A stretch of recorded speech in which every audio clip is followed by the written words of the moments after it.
近日，一则关于中老茧铁路即将落地的消息引起了广泛关注。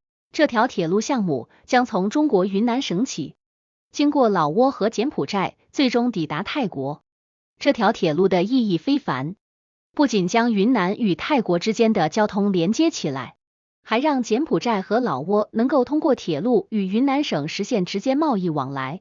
更重要的是，这条铁路完美绕过了越南，成为了越南在南亚地区的打击。最新的中老茧铁路隧道示意图展示了中国在该地区的雄心壮志，而越南似乎完全被边缘化。本视频将详细解读这一事件，揭示其中的真相，以及其对越南和地区局势的影响。我们需要回顾一下越南在过去几年中的行动。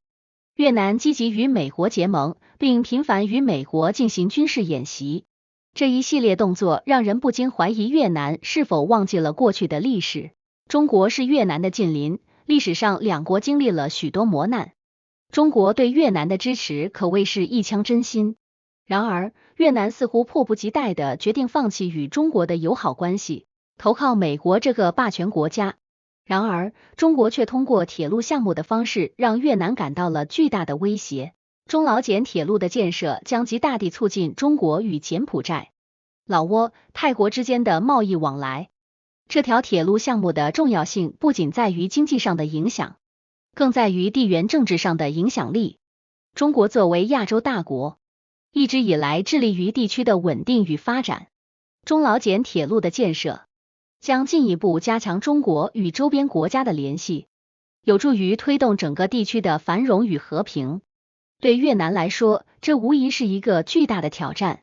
除了失去南亚的优势地位，越南还将面临着中国在地缘政治上的进一步压制。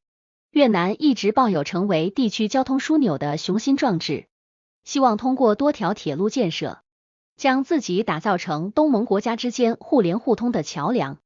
然而，最近的消息却让越南大失所望。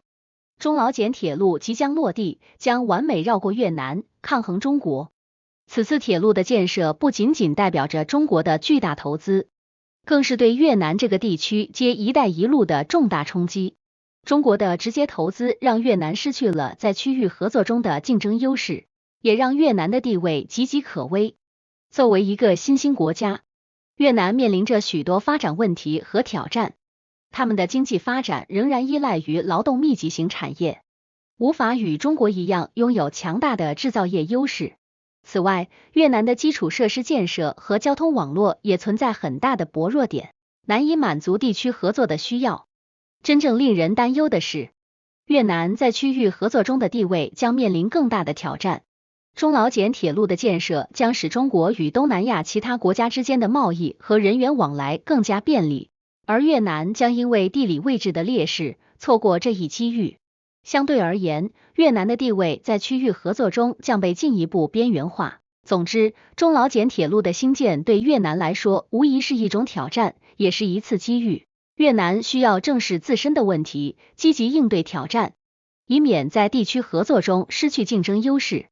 只有通过加强基础设施建设，提高经济实力和深化与中国的合作，越南才能在东南亚地区发挥更重要的作用。